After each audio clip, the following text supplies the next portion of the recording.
The last candle in the bookshop flickered weakly, casting pale streaks of light across the dust-covered wooden shelves.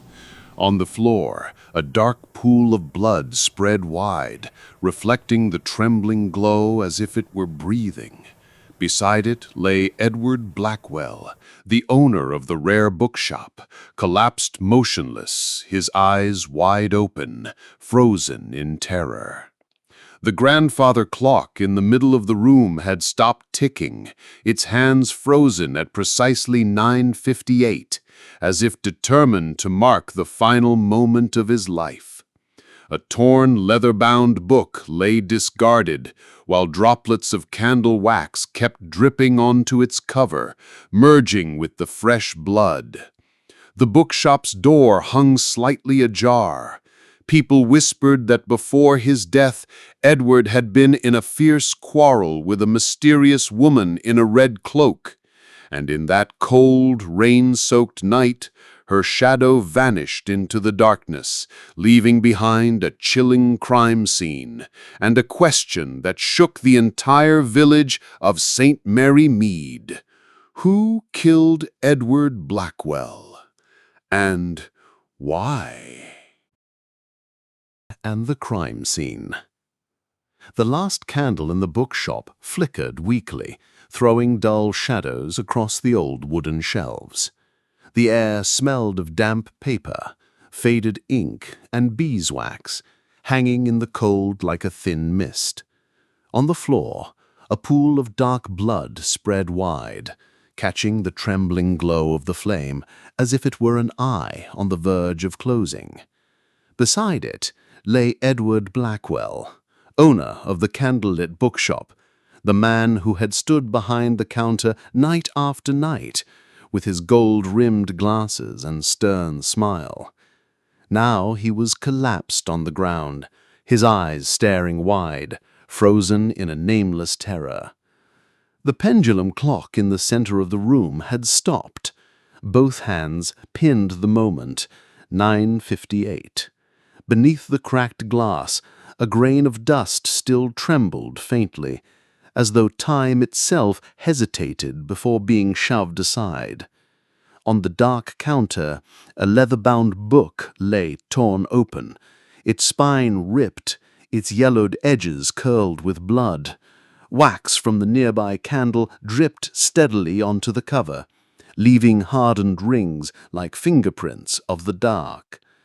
The door to the shop stood ajar. A draught slipped in, making the little brass bell above the frame rattle with a hoarse, belated warning. Outside, drizzle glazed the cobblestones, throwing back the dim shimmer of windows around the square. Some swore they had seen a streak of red glide past the window, the swish of a cloak soaked with rain, just before the shop fell silent. The news spread like smoke through a chimney. Soon the people of St. Mary Mead were gathering, hovering at the doorway under dripping umbrellas, whispering tales that only needed half a fact to turn into full rumors. Some said Edward had enemies among collectors. Others insisted he owed money. A few even claimed there was a curse bound to a rare edition he owned. But everyone agreed on one thing. This death was no gentle passing. A young constable, flustered and shivering, tried to push the crowd back. His voice cracked as he shouted, "Stand clear for the inspector!" But curiosity pressed closer, eyes gleaming in the rain. When the police car from Much Benham finally swept into the square, its headlights cut across the shop front. Wet brick, the wooden sign Candlelit Bookshop swaying on rusty chains. The engine stopped. Doors opened, boots struck wet stone. Inspector Craddock was first inside. Pulling on his gloves, he moved slowly through the room, frowning at the poor light. "Shut the draught," he muttered. The young officer quickly closed the door. The air grew still. The flame steadied. The scene froze like a photograph. Craddock bent over the body, touched the rigid hand, checked the pulse, scribbled into a damp notebook. He raised his eyes to the stopped clock and murmured, "If we're lucky, that gives us a time the killer never planned for." Dr. Haydock soon arrived, smelling of camphor and damp wool. He knelt by Edward, opened his case, and examined the wound. Deep stab, left side, heavy blood loss. Time of death, sometime between 9:30 and 10, if that clock can be trusted. He glanced at Craddock and gave a solemn nod, half medical fact, half silent apology to the dead. The shelves loomed from floor to ceiling, mute witnesses in rows of dusty spines. In the corner, a pair of beeswax candles burned unevenly. One had melted almost to the base, thick wax draping like frozen flowers. The other stood half-spent, smooth and nearly untouched. Craddock narrowed his eyes. "Odd. Could have spilled during a struggle," Haydock suggested, though without conviction. The young officer scratched notes furiously, his wet pen carrying the paper. Then a soft throat-clearing came from the doorway.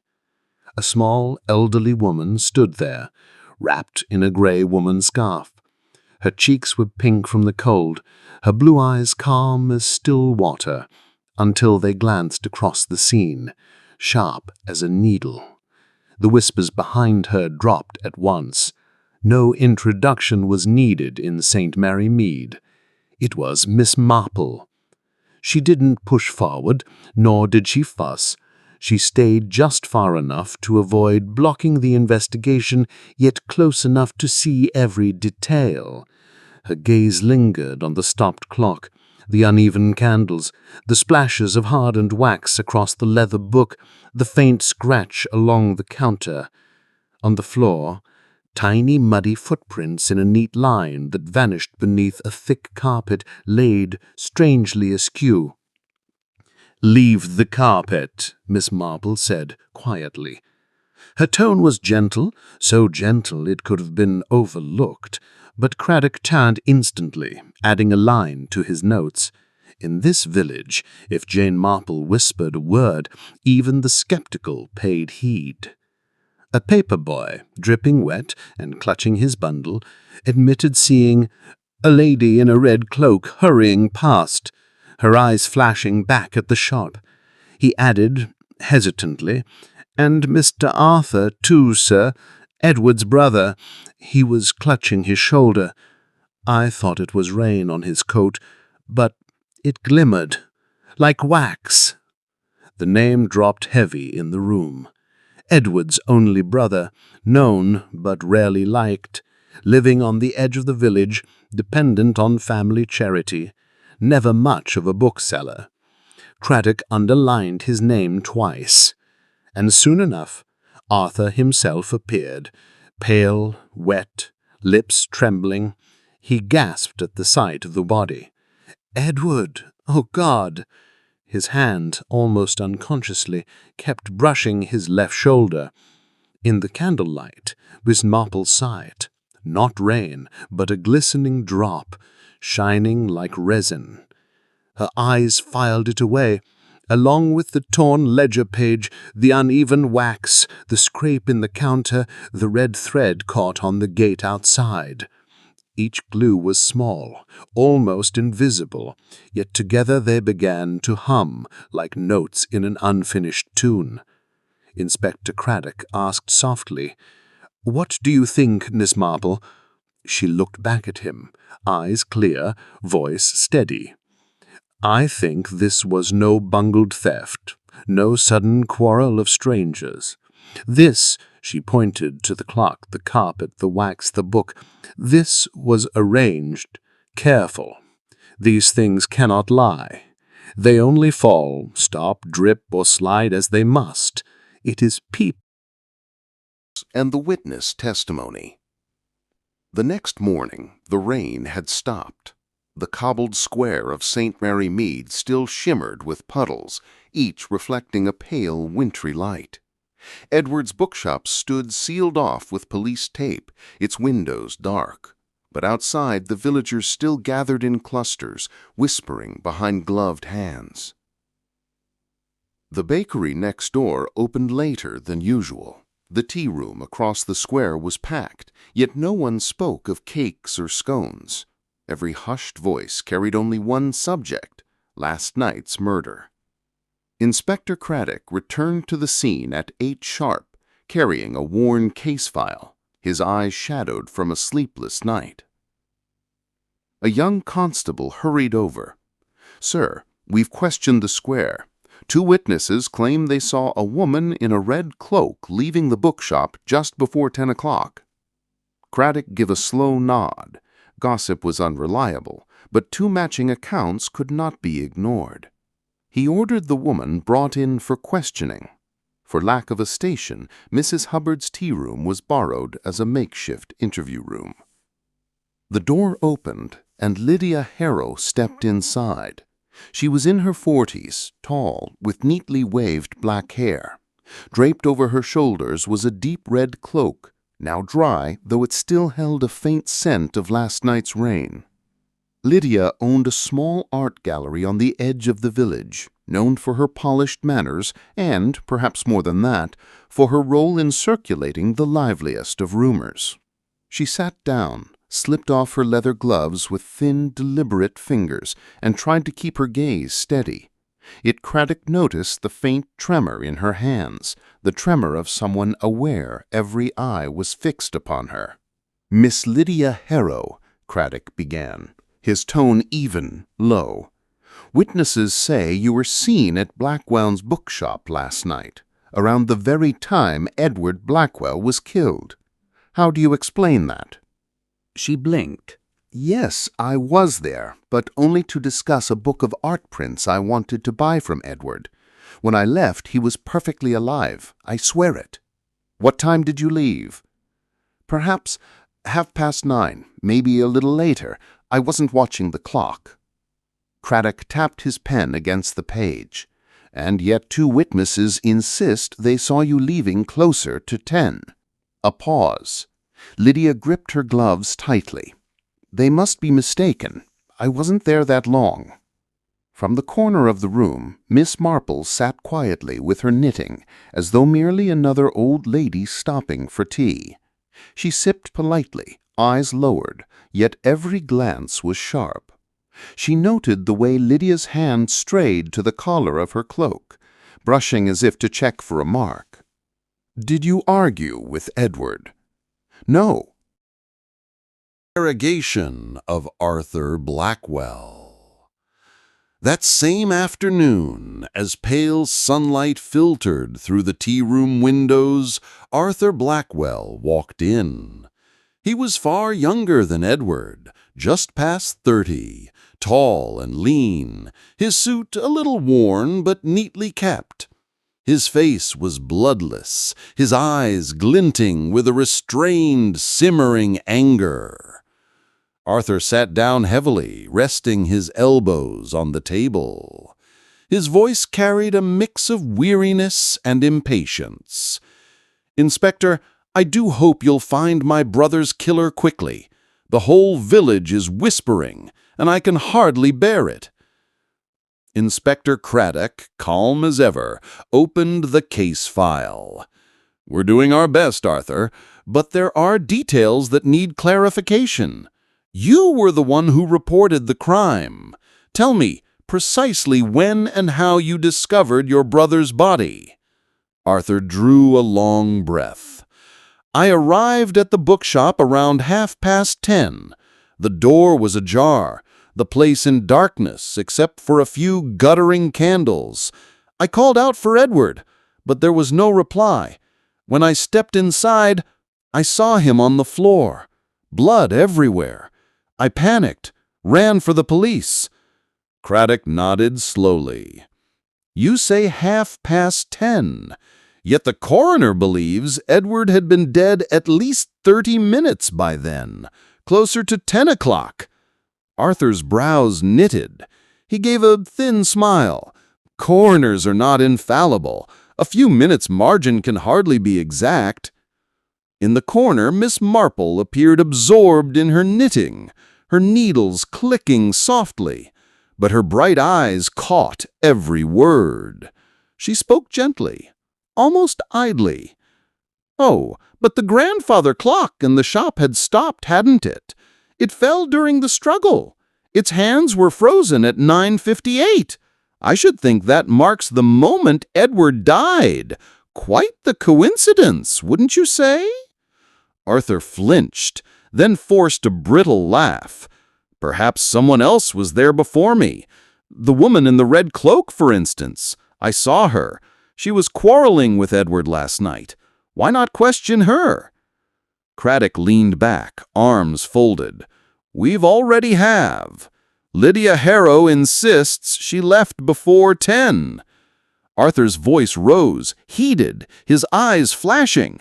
"Don't believe her. I saw them arguing. She wanted a rare book Edward refused to sell. A woman like Lydia, she would do anything for money." The room grew taut with silence. Miss Marple, still knitting serenely, murmured, "How interesting, Arthur! For you too had a motive. If Edward left no inheritance to you, the shop would be given over to a charitable trust. Isn't that so?" Arthur spun toward her, his voice sharp with fury. "What are you implying, old woman? I loved my brother. I only wanted to carry on his work. How dare you suggest I could do something so monstrous?" Miss Marple said nothing more, but her eyes lingered on his clenched fists. On his leather gloves was a faint streak, wax hardened into the seam, as though it had brushed against a candle's flame. Craddock snapped his notebook shut, gaze steely. "We'll continue our inquiries. Arthur, you may go, for now, but you will make yourself available whenever the police require." Arthur arose abruptly, his chair scraping harshly against the floor. He strode out stiffly, his figure rigid. Beyond the door, villagers watched him pass with wary, suspicious eyes. Miss Marple whispered softly, almost to herself, "The innocent grieve, the guilty grow angry." Craddock heard the words. He frowned, knowing well what they meant. This was a long game, and Miss Marple had already begun to uncover the truth, one quiet move at a time. And new suspicion. The evening shadows stretched long across St. Mary Mead, and the little tea-room had grown hushed. Inspector Craddock was reviewing his notes when a constable hurried in, breathless. "Sir, we've found something in the bookshop, hidden inside one of the ledgers." Craddock straightened at once. "Show me." The young man placed a folded piece of parchment on the table. The edges were yellowed, but the ink was still sharp. Craddock opened it carefully. Inside was a letter written in Edward Blackwell's hand. Miss Marple looked up from her knitting, eyes keen. The letter read, "To whom it concern, if anything should happen to me, know that the quarrel over the Blackwell estate has grown dangerous. Arthur presses me for control, but I refuse. And Lydia Harrow demands the codex mortem, offering more money than decency allows. I fear one of them may resort to desperate measures." Craddock exhaled, the weight of the words hanging in the room. "So Edward himself named them both," he muttered. Miss Marple tapped her needles lightly, voice calm but precise. "Interesting, isn't it? He mentioned both Arthur and Lydia, but not the third party." Craddock blinked. "Third party?" Miss Marple nodded. "Yes, people often leave out the very person they trust most, and thus the one who might betray them most deeply." At that moment, Mrs. Hubbard, bustling in with tea, nearly dropped her tray. "Good heavens!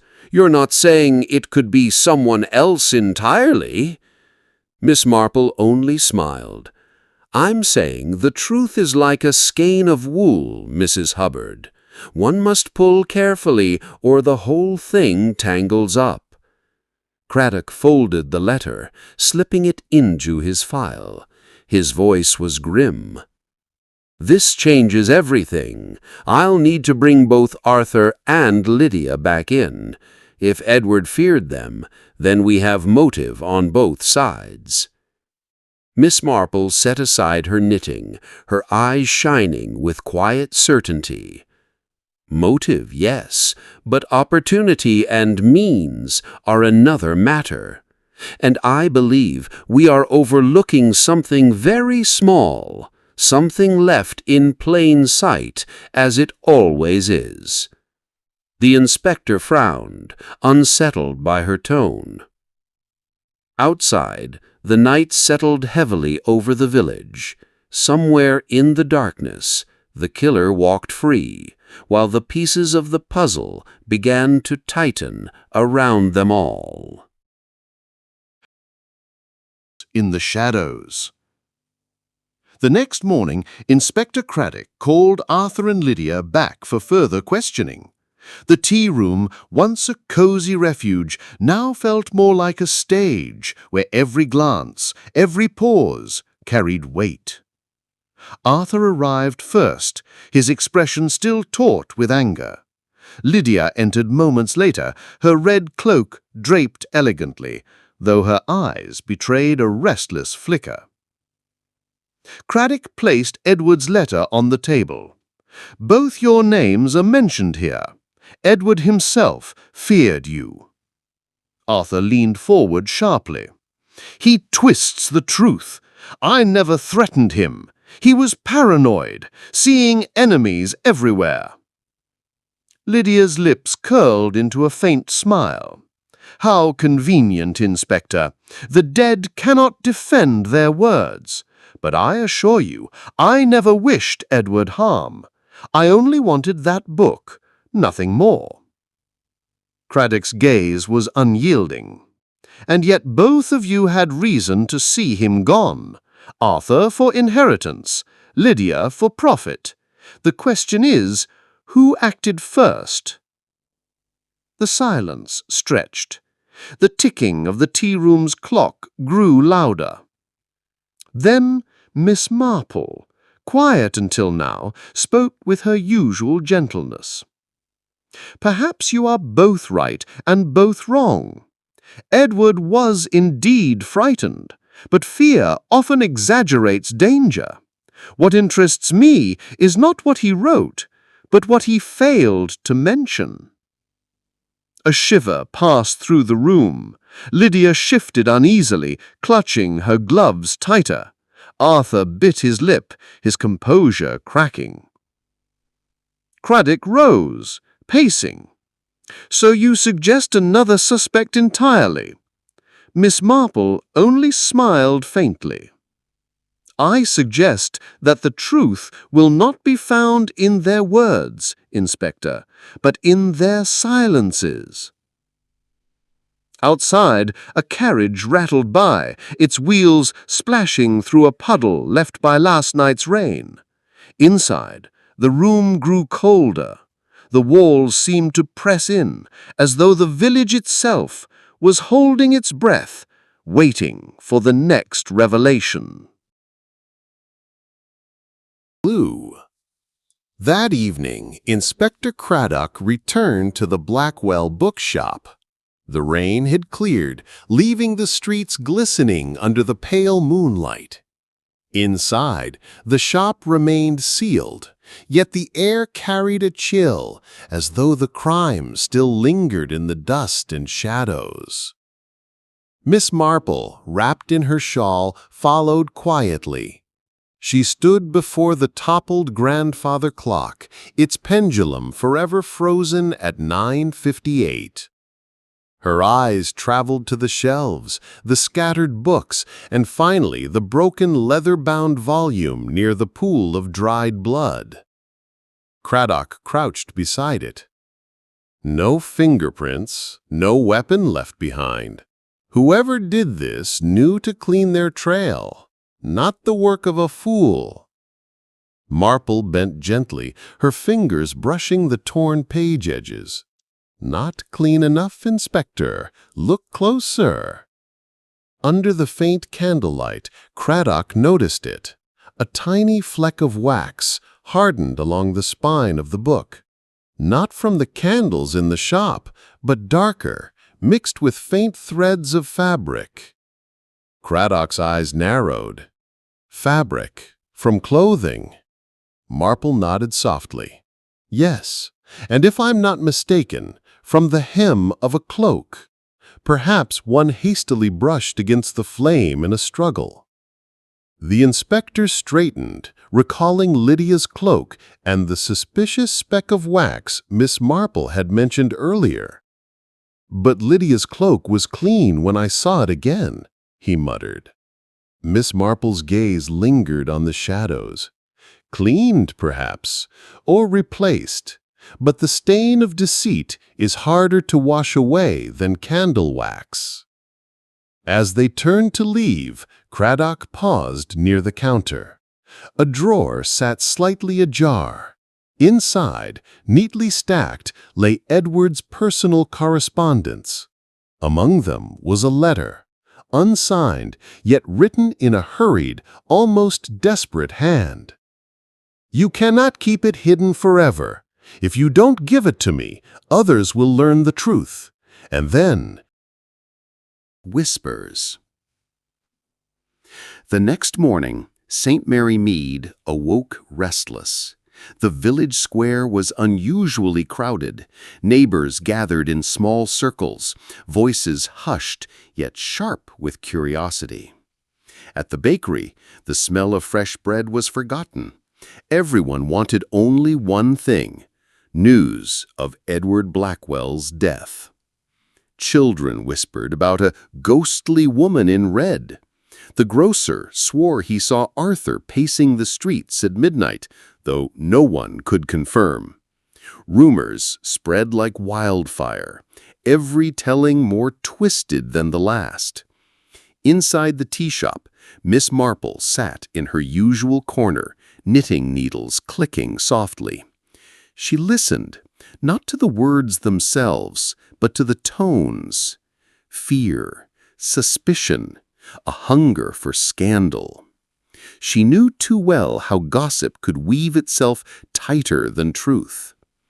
Inspector Craddock entered, his coat still damp from the morning mist. He scanned the room, then joined Miss Marple. "The village is tearing itself apart," he muttered. "Half believe Lydia killed him. The other half blame Arthur. No one trusts anyone anymore." Marple gave a faint smile, her eyes still on her knitting. "Ah, but fear is a useful mirror, Inspector. It shows us more about the accusers than the accused." At that moment, Mrs. Price, the postmistress, bustled in breathlessly. "They found something. Behind the churchyard, near the stone wall." She lowered her voice dramatically. "A glove. A man's glove. Stained with blood." Gasps rippled through the tea shop. Craddock shot up at once. "Where is it now?" "They've taken it to the constable," Mrs. Price replied, her cheeks flushed with excitement. "Some say it belongs to Arthur.